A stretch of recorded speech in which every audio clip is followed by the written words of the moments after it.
chúa bông.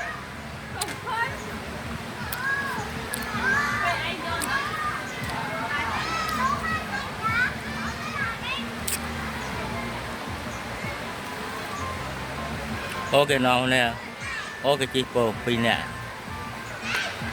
có chiếc bông pin nè. Đồ giáp ấy, đồ giáp đi ngủ. Ủa? Sạp cái tay cho hổ. Hả?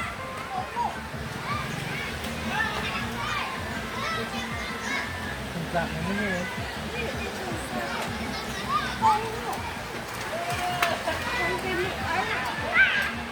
À hôm thưa ai với hôm. Ô màu.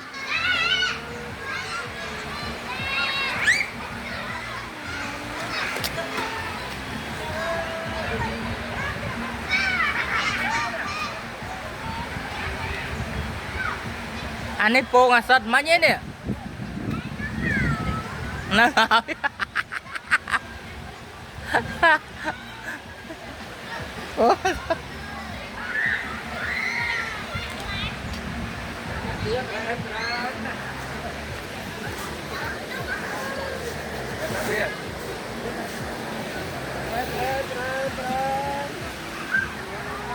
Ê, thế nào đâu?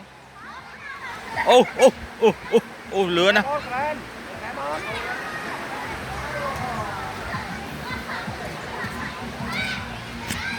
Ê, Sơn.